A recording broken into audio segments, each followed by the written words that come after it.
नमस्कार. सादर करीत आहोत ठाणे वार्ता. ठळक घडामोडी. रथसप्तमीच्या दिवशी कल्याणच्या गोवेली इथल्या जीवनदीप महाविद्यालयात भव्य सूर्यनमस्कार सोहळा.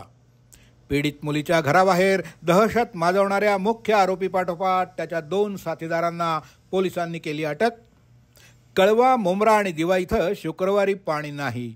MIDCच्या जलवाहिनीवर तातडीची दुरुस्ती. आम्हाला फेसबुक पेज आणि यूट्यूब चॅनलवर फॉलो करायला मात्र विसरू नका. तर पाहूया ठळक घडामोडी विस्तृतपणे, पण काही क्षणातच. डॉक्टर आणि रुग्णांचं पिढ्यानपिढ्यांचं जिव्हाळ्याचं नातं म्हणजेच डॉक्टर बेडेकर हॉस्पिटल. आता अत्याधुनिक सोयी सुविधा आणि तंत्रज्ञानयुक्त वंध्यत्व निवारण केंद्रात IVF आणि टेस्ट ट्यूब बेबीची ही सुविधा. डॉक्टर बेडेकर हॉस्पिटल, महर्षी कर्वेपथ, ठाणे. 65 वर्षांची निरंतर सेवा. ठाणे वार्ता पहा श्रीस्थानक वाहिनीवर. आता सकाळी 9:15 पासून रात्री 9:15 पर्यंत ठाणे वार्ता, ठाण्यातील पहिलं दृकश्राव्य माध्यम. आपण पाहत आहात श्रीस्थानक वाहिनी, ठाणे जिल्ह्याचं मुख्य व्यासपीठ.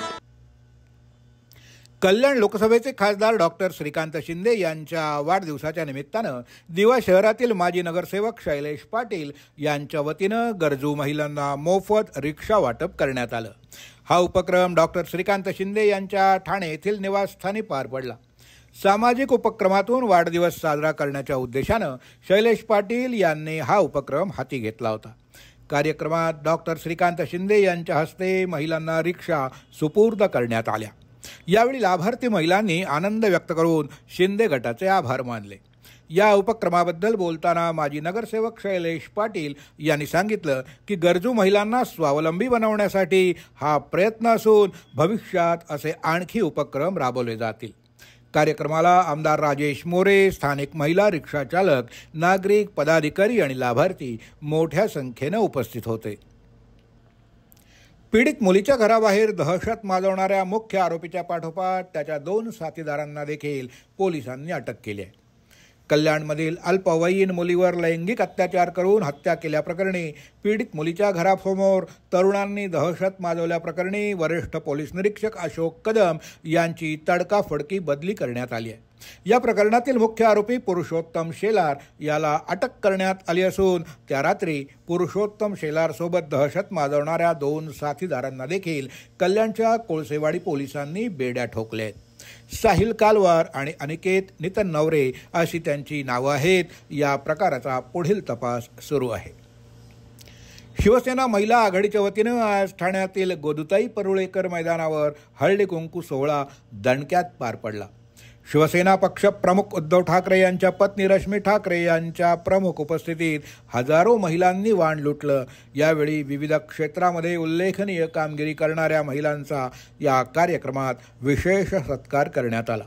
या सोहळ्याच्या निमित्तानं ठाण्याचं मैदान महिलांच्या गर्दीनं ओव्हरपॅक झालं होतं. रश्मी ठाकरे यांनी मोठ्या आस्थेनं महिलांशी संवाद साधून त्यांची विचारपूस केली.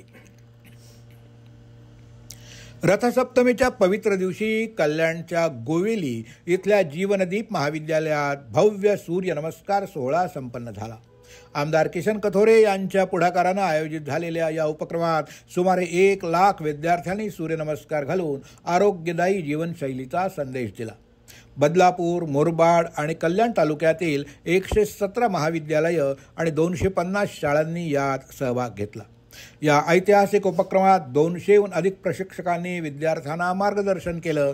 मुरबाड विधानसभा मतदारसंघाचे आमदार किसन कथोरे यांच्या पुढाकारानं रथसप्तमीच्या मुहूर्तावर 1 लाख सूर्यनमस्कार उपक्रम हाती घेण्यात आला होता. मागील 1 महिन्यापासून 117 महाविद्यालयं आणि 250 शाळांमध्ये त्याची तयारी सुरू होती. 200हून अधिक प्रशिक्षकांनी ऑनलाईन आणि प्रत्यक्ष सराव घेत विद्यार्थ्यांना सूर्यनमस्काराचं मार्गदर्शन केलं. या उपक्रमात विद्यार्थ्यांसह शिक्षक, नागरिक आणि कर्मचाऱ्यांनी उत्स्फूर्त सहभाग घेतला. मुंबई विद्यापीठ आणि आयुष मंत्रालयाचे योगाचार्य डॉक्टर कुकरेजा यांच्या सहकार्यानं हा उपक्रम यशस्वीरित्या पार पडला. या उपक्रमाच्या निमित्तानं योग आणि सूर्यनमस्काराच्या प्रचारासाठी शासनानं शाळांमध्ये मानधनावर प्रशिक्षक नेमावेत अशी विनंती राज्य सरकारकडे आपण करणार असल्याचं आमदार किसन कथोरे यांनी सांगितलं. या उपक्रमामुळे विद्यार्थ्यांना शारीरिक आणि मानसिक आरोग्याचा लाभ होणार असून सशक्त भारत मजबूत भारत या संकल्पनेला देखील बळ मिळेल असं त्यांनी नमूद केलं.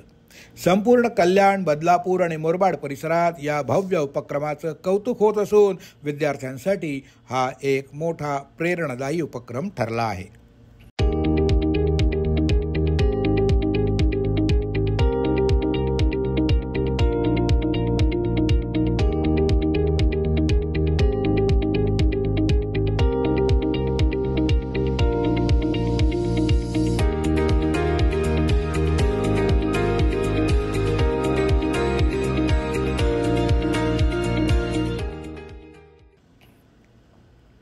सह्याद्री अतिथीगृह इथे उपमुख्यमंत्री एकनाथ शिंदे यांच्या अध्यक्षतेखाली शालेय शिक्षण विभागाचा आढावा बैठक झाली.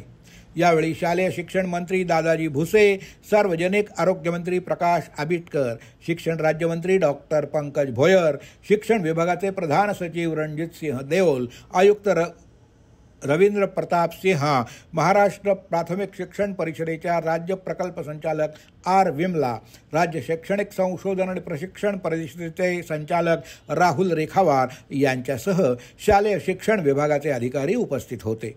उपमुख्यमंत्री शिंदे म्हणाले की शाळा भेट उपक्रम स्तुत्य असून त्यामुळे शालेय व्यवस्थापन, शिक्षणाचा दर्जा, मुलांना देण्यात येणाऱ्या सुविधा, शाळेतील भौतिक सुविधा याची माहिती नियमित मिळण्यास मदत होईल. हा उपक्रम राज्यात प्रभावीपणे राबवण्यात यावा. शिक्षण विभागातील सर्व अधिकाऱ्यांनी आठवड्यातून किमान एका शाळेला भेट दिली पाहिजे. शाळा आणि वसतिगृहांना अचानक भेटी देण्यासाठी अधिकाऱ्यांनी पथकं तयार करावीत. प्रत्येक विद्यार्थ्यामध्ये विविध कलागुण असतात, त्यांना शालेय स्तरावरूनच वाव मिळाला पाहिजे. शिक्षण क्षेत्रात मदत, सहकार्य करण्यासाठी, काम करण्यासाठी अनेक दानशूर व्यक्ती आणि संस्था या इच्छुक आहेत. या व्यक्तींचं तसंच सामाजिक संस्थांचं सहकार्य घ्यावं. गुणवत्तापूर्ण शिक्षणाबरोबरच विद्यार्थ्यांचं आरोग्य देखील महत्त्वाचं आहे. मुलांची नियमित आरोग्य तपासणी केली जावी, यासाठी आरोग्य विभागाचं सहकार्यही घ्यावं असं उपमुख्यमंत्र्यांनी यावेळी सांगितलं. शिक्षणाचा दर्जा, गुणवत्ता वाढीसाठी सांगली, सातारा जिल्ह्यात राबवण्यात आलेल्या स्मार्ट स्कूल उपक्रमाची माहिती घ्यावी आणि हा उपक्रम राज्यात सुरू करावा असे निर्देश देखील उपमुख्यमंत्री शिंदे यांनी यावेळी दिले. शिक्षण मंत्री भुसे म्हणाले, PM श्री शाळा योजनेच्या धर्तीवर CM श्री शाळा योजना राबवण्यात येणार आहे. या योजनेअंतर्गत तालुका स्तरावर किमान एक आदर्श शाळा निर्माण केली जाईल. ही शाळा डिजिटल सुविधांनी परिपूर्ण करून शाळेत ग्रंथालय, लॅब, क्रीडा विभाग यासाठी आवश्यक ती साधनं दिली जातील. यावेळी उपमुख्यमंत्र्यांच्या हस्ते शाळा गुणवत्ता मूल्यांकन आणि आश्वासन आराखड्याचा शुभारंभ करण्यात आला. कुंभमेळ्याला जगातील सर्वात मोठं धार्मिक आयोजन असं म्हटलं जातं. यावर्षीच्या कुंभमेळ्याला आत्तापर्यंत जवळपास 35 कोटीहून अधिक लोकांनी भेट देऊन तिथं पवित्र स्नान केलं आहे. 144 वर्षांनी येणारा योग यावर्षीच्या कुंभमेळ्याला लाभला आहे. भारताच्या सर्वच प्रांतातून, हिंदू धर्मातील सर्व जाती जमातीतून इथं करोडोंच्या संख्येनं लोक भेट देत आहेत. प्रयागराज, उत्तर प्रदेश इथं सुरू असलेल्या महाकुंभमेळ्याच्या निमित्तानं सर्व जगाला अनुभवास येणाऱ्या जगातील सर्वात मोठ्या श्रद्धा, आस्था, भक्ती, धार्मिक परंपरा आणि संस्कृती या सर्वच वैविध्यपूर्ण बाबींचा अनोखा मिलाप छायाचित्राच्या माध्यमातून आता ठाणेकरांना प्रत्यक्ष अनुभवायला मिळणार आहे. सुप्रसिद्ध वैद्यक तज्ज्ञ आणि पर्यावरण कार्यकर्ते डॉक्टर महेश बेडेकर यांनी नुकतीच प्रयागराज इथल्या कुंभमेळ्याला भेट दिली. कुंभमेळ्यातील अलौकिक असं भारावून टाकणारे काही क्षण त्याने आपल्या कॅमेऱ्यात बंदिस्त करून आणले आहेत. या निवडक छायाचित्रांना अमोल घैसास यांनी क्युरेट केलं असून या निवडक छायाचित्रांचं आणि त्याचबरोबर साधू आणि कुंभ यावरील निवडक पुस्तकांचं प्रदर्शन शनिवार आणि रविवार दिनांक 7 आणि 8 फेब्रुवारी 2025 रोजी प्राच्यविद्या अभ्यास संस्था ठाणे आयोजित करीत आहे. या प्रदर्शनाची वेळ सकाळी 10 ते संध्याकाळी 7 पर्यंत अशी आहे. ज्यांना प्रत्यक्ष कुंभमेळ्याला भेट देणं शक्य झालं नाही अशा सर्वांसाठी ही पर्वणीच म्हणावी लागेल. या छायाचित्रांचं आणि पुस्तकांचं प्रदर्शन दिनांक 11 ते 23 फेब्रुवारी 2025 या कालावधीत ठाणा कॉलेजच्या परिसरात सकाळी 9 ते संध्याकाळी 6 या दरम्यान आयोजित करण्यात येणार आहे. कुंभमेळ्याचं प्रतिबिंब या छायाचित्रांच्या आणि पुस्तकांच्या माध्यमातून सर्वांनाच अनुभवता येणार आहे. ठाणे आणि परिसरातील सर्व नागरिकांनी मोठ्या संख्येनं या कुंभमेळा छायाचित्र प्रदर्शनाला भेट द्यावी असं आवाहन डॉक्टर महेश बेडेकर यांनी केलं आहे. महाराष्ट्र औद्योगिक विकास महामंडळाच्या पाणी पुरवठा योजनेच्या 12वी गुरुत्व वाहिनीवर कटाई नाका ते मुकुंदपर्यंतच्या जलवाहिनीवर तातडीच्या देखभाल दुरुस्तीचं काम हाती घेण्यात येणार आहे. त्यामुळे ठाणे महानगरपालिका क्षेत्रात कळवा, दिवा आणि मुंब्रा या भागात गुरुवार दिनांक 6 फेब्रुवारीच्या मध्यरात्री 12 वाजल्यापासून शुक्रवार 7 फेब्रुवारीच्या मध्यरात्री 12 वाजेपर्यंत असे 24 तास पाणी पुरवठा बंद राहणार आहे. दुरुस्तीचं काम पूर्ण झाल्यावर पुढील काही तास पाणी पुरवठा कमी दाबाने होईल. तरी या काळात नागरिकांनी पुरेसा पाणीसाठा करून ठेवावा, तसंच पाणी काटकसरीनं वापरावं असं आवाहन ठाणे महानगरपालिकेनं केलं आहे. अहो, आपण आपलं घर स्वच्छ, सुंदर, नेटनेटकं ठेवतो ना, मग आपण आपल्या शहराच्या बाबतीत उदासीन का? आपलं शहर स्वच्छ, सुंदर आणि नेटनेटकं ठेवणं ही आपली जबाबदारी आहे, हो ना? मग उचला फोन आणि विना परवाना होर्डिंग्स, बॅनर्स कुठे दिसले तर 1800-222-108 या टोल फ्री क्रमांकावर कळवा किंवा 750-6946-155 या भ्रमणध्वनीद्वारे आपली तक्रार नोंदवा किंवा महापालिकेने तयार केलेल्या स्टार ग्रेड ॲप्लिकेशनद्वारे आपली तक्रार नोंदवा. त्याची दखल त्वरित घेतली जाईल. लक्षात घ्या, आपला छोटासा सहभाग आपलं शहर स्वच्छ, सुंदर आणि नेटनेटकं बनवू शकतो. जसं आपलं घर तसं आपलं ठाणे शहर. आपण आपले कार्यक्रम किंवा बातम्या आम्हाला ठाणेवार्ता@gmail.com या ईमेलवर कळवू शकता. ठळक घडामोडी शेवटी पुन्हा एकदा. रथसप्तमीच्या दिवशी कल्याणच्या गोवेली इथल्या जीवनदीप महाविद्यालयात भव्य सूर्यनमस्कार सोहळा.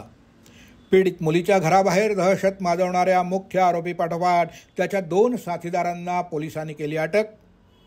कळवा, मुंब्रा आणि दिवा इथं शुक्रवारी पाणी नाही, MIDCच्या जलवाहिनीवर तातडीची दुरुस्ती. या होत्या ठाणे वार्ता. आपली एखादी बातमी बघायची राहून गेली असेल तर आपण ठाणेवार्ता.in या आमच्या संकेतस्थळाला किंवा आमच्या फेसबुक पेज तसंच यूट्यूब चॅनलला अवश्य भेट द्या. तर मग पुन्हा भेटूया पुढल्या बातमीपत्रात, फक्त श्री स्थानक वाहिनीवर. धन्यवाद.